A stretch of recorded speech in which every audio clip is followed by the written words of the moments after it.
Hey, this is Rachel with Moonlight Library, or at Moonlight Library. I guess I am with myself. My cat is right there. Look at how cute he is. Oh. Okay, so we're here today for my monthly wrap up for July.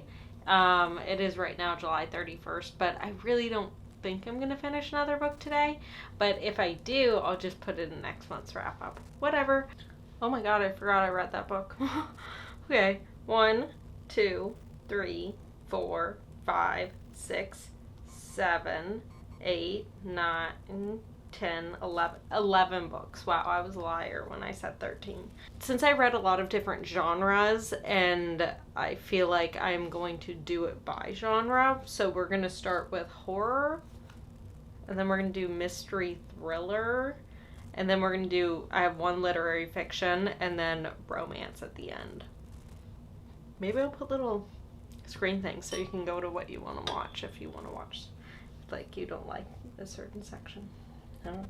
This is coffee. So we'll start with horror. Or also horror / weird. First we're going to do a library book. This is Comfort Me with Apples, and that is by Catherynne M. Valente. I have spoken about it in a couple of my videos, mostly in my vlog for Summerween. I talked about this one. This is a very short novella, and we are following one main character as she's kind of like figuring out what's going on in her life. It's very Stepford Wives, Handmaid's Tale sort of vibes going on here. It's also kind of like The Seep, if you've ever read that. Like science fiction, not fantasy, but like dystopian, very dystopian. I can only give these pieces without actually giving away what the story itself is about, and it kind of pulls you through a story that is quick, and it also feels like it is full and succinct. She's kind of uncovering something weird, and it's definitely not real world at all. I gave it 4 stars. When the Reckoning Comes by LaTanya McQueen. This one is following our main character, Mira. She is a teacher. She is going back to her town in North Carolina, I believe, and for her friend's wedding. It is a lot about race. It is a horror book. So we're following a black main character that's going to her white friends, like high school friends, wedding that's taking place at a plantation. She's like, dude, you know that's like outstandingly insensitive, like just in general. So they go there, and her other old friend is there as well that she always kind of had a thing for, but something happened with like between the two, or not between the two of them. They went to this house one time, and there was like some scary stuff happened, paranormal, and like then a body was found. Anyways, scary, horrifying. This is traumas of the past coming up, generational trauma as well. Yeah, trigger warning for very abusive situations.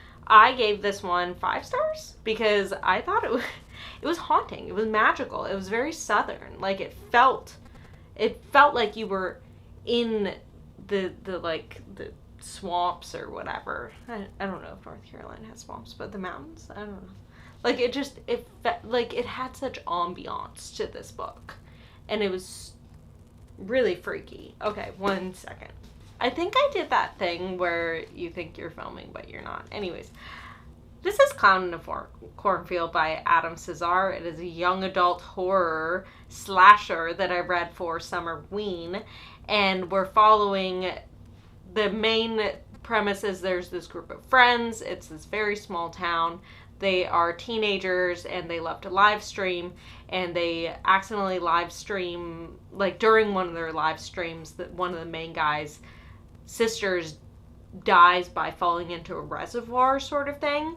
And a year later, we're following a new girl in town who befriends this friend group, and it turns out that there is a clown in town that wants them Friendo is the clown, and he is the town mascot, and so someone is presumably dressed up as Friendo murdering people, and they're all like teenagers, and it is a book about generations, about change, about the difference between young and old, and belief systems that generations create.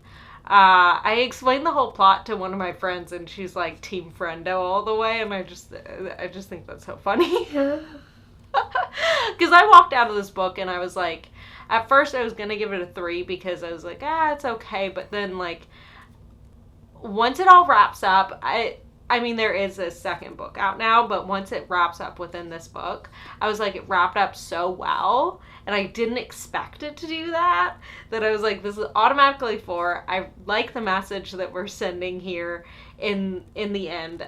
You have to read it. It's pretty interesting, and there's some weird twists that you wouldn't expect, but I think it's a good journey. I was unsure what to expect with a young adult horror book too, so that's something as well. 4 stars. Okay, so next up is mystery thriller, but really this book kind of falls between horror and mystery and thriller. It's, I don't know, Riley Sager is a really weird author to try and classify. I've read, now this is my 3rd book from him, and I feel like all of his books have this like horror, but they also could easily be thrillers. So, I don't know. We're following this actress who is like, her husband died about a year ago. She's an alcoholic. She's living at this lake that's very like, there are only like 5 properties on the lake. And she's been sent out there so that she can go sober. She's not. Across the lake, a couple moves in that are also very, very famous, and she starts kind of watching. Well, firstly, she saves the woman from drowning in the lake, and then she starts watching them, and then all of a sudden the woman goes missing. And you know that immediately because there's this like now and then before sections. The now sections are like very short, and then we're following primarily the before sections. And you know, I've been hearing a lot of negative stuff about this book, but I kind of liked it. I kind of really liked it. I thought I had fun. I don't know. I didn't expect it. I thought there were a lot of really good twists. It was weird. I don't, like, maybe people are walking into this being like, this is a thriller. Like, I'm looking for a thriller book. And that's not, like, Riley Sager's this weird in-between thing that I can't even explain. So, don't walk into it thinking that it's going to be one way or another. Just kind of enjoy the process. That's how I feel about Riley Sager. I've liked all of his books that I've read. I want to read Survive the Night, but I've heard such bad things about it, so we'll see. Next up is So Happy For You by Celia Laskey. So Happy For You follows our main character. I can never remember a character's first name. Never. Anyways, so we're following our main character, and she has been invited to a wedding for her best friend. And I thought this was just going to be like cutesy, or not cutesy, but like friendship, sweet story, something, or like a little bit like, well, you know. No, this isn't a mild dystopian world. Not dystopian, but just like not this world. Just a little different. Because, or like a little bit in the future sort of thing, where the wedding industry has become very important in people's lives. And if you're not married by 35, you are garbage. Like, you are a spinster.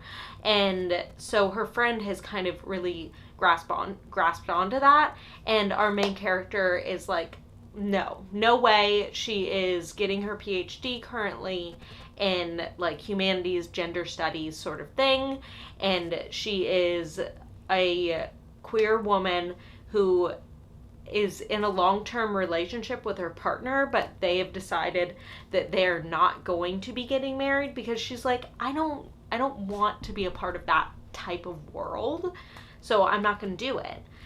But she ends up deciding to go to her friend's wedding, and in this world there's things called wedding charms, and wedding charms are like little rituals and such to make it so that you'll definitely have the best, happiest marriage ever, you know. It's kind of like the something borrowed, something old, something new, something borrowed, something blue, but far more extreme. Like kill a pig, like a dove, and eat its head so that you get like whatever symbolism a dove gives, like new life and like blah blah blah, new beginnings. I don't know. It gets wild. I didn't know that. Like I didn't expect that. I gave it 5 stars because holy fucking shit. That one's crazy. I really want to buy that book. That was so good. Okay, my last mystery thriller is going to be A History of Wild Places. In this book, once again, we're following our main characters. It follows multiple characters, and it all starts with this man who is searching for this woman that's gone missing. He's like a private eye and stuff, and it's kind of a long opening section, which feels a little weird because then we go into this like woods cult that feels very The Villages or something, and I feel like it's very obvious what's going on, but at the same time, because so these people are like, there's this plague in the trees and we can't leave this village, even like, and we can't go to the regular world because people are probably dead right now, blah blah blah. And so there's this whole kind of like story, and they've created their own culture and society and rituals and such like that. But the perimeter is like very guarded. It's interesting watching this cult. The twist in it is just so fucking insane. Like, I was total left field. Left field for me, especially because I was like, I feel like I know what's going on in this book, and it's not that surprising. Like, I know exactly what's going on in this book, and I'm not surprised at all. And then I was like, oh, I mean, what? Huh? Crazy. So I gave it 4 because I was like, you got me here. You got me here. And it was intriguing. It was a wild ride, and I could definitely see this as like a mini series or something. I think that would be pretty interesting. So the one literary fiction book I read was Heaven by Mieko Kawakami. And I had read All the Lovers in the Night in June, and the next book I read was Heaven because that was the last book I read in June.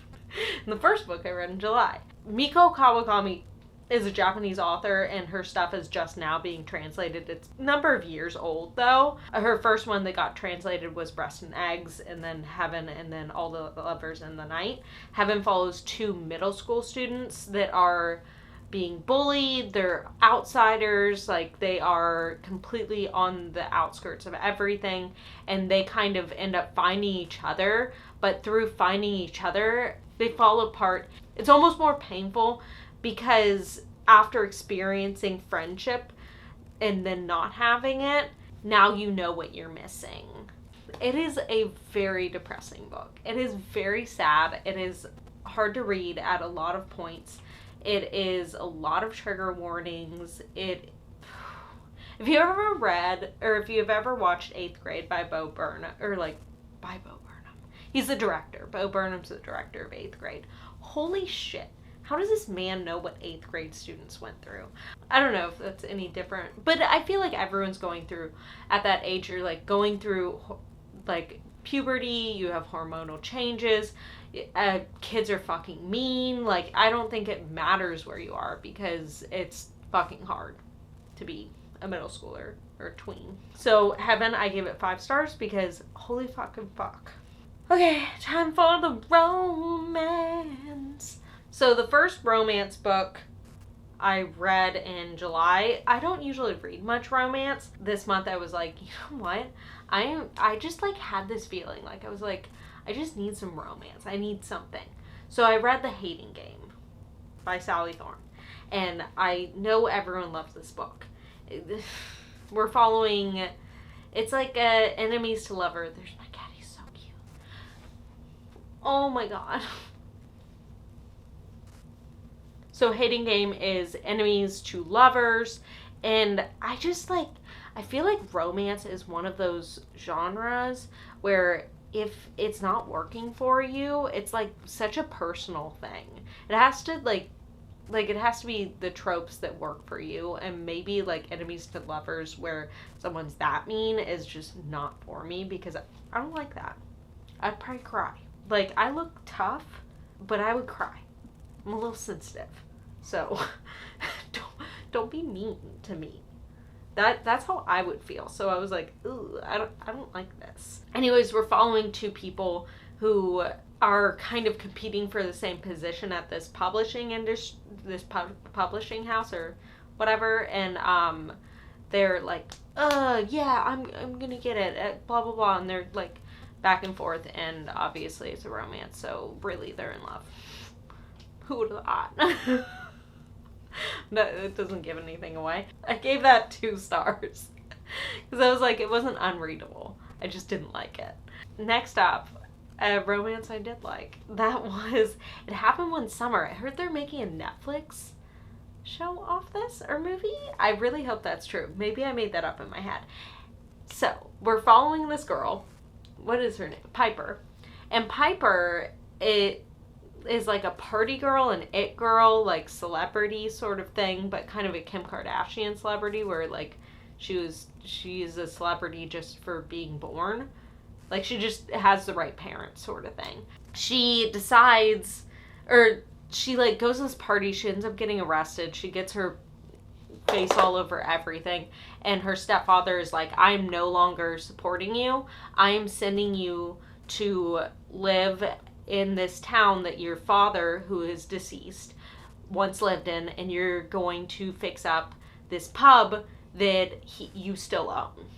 And she's like, we what? And then her sister's like, this is gonna go with her. And so it's Piper and Hannah. They go there, and they meet the rugged, what is his name? Who knows? Brandon?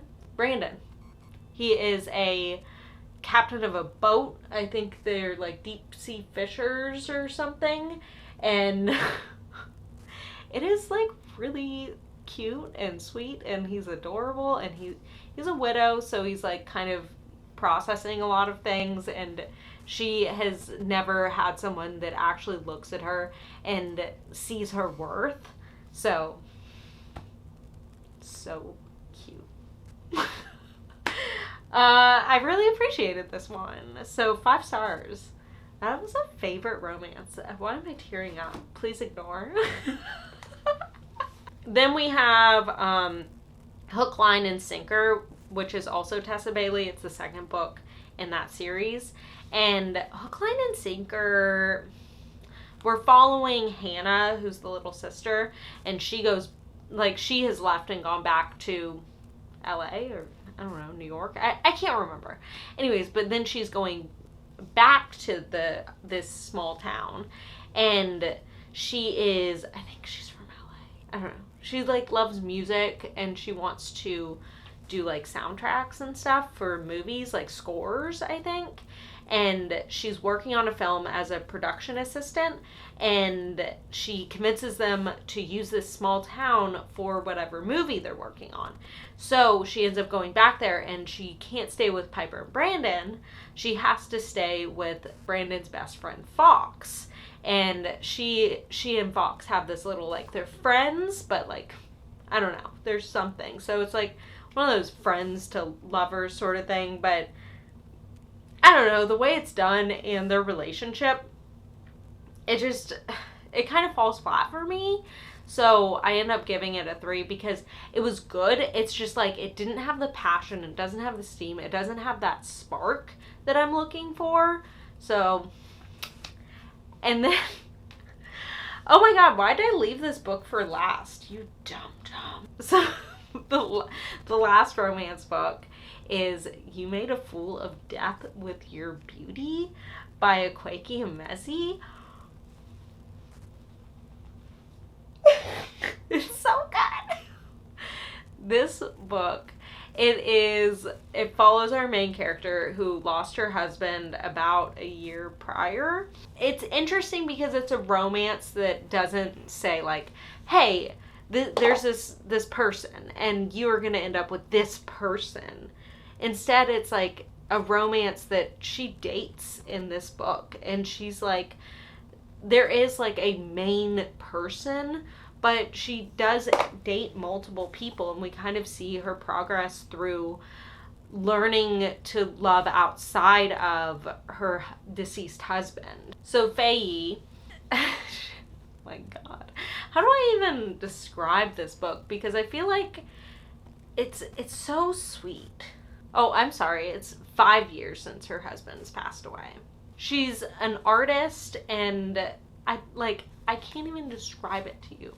Like, the journeys she takes, the journeys within herself, who she ends up with, and just the way they communicate, and the way that they're open and loving and like willing to talk things out is just so beautiful. I was sobbing at points because I was like, this is so sweet. This is so good. This is so healthy, not toxic. See, this is what I like. I like this in a book. Things happen, like bad things happen, but it doesn't mean that it has to be like make your relationship toxic. Like, you can work on things together. Those are my feelings. I gave this book 5 stars. It was fucking beautiful and will most likely be on my top 10 books of the year, or however many I do. I loved it so much. So those are all the books I read. I read 11 books. Yes, I talked about all the books that I read this month. So thank you for joining me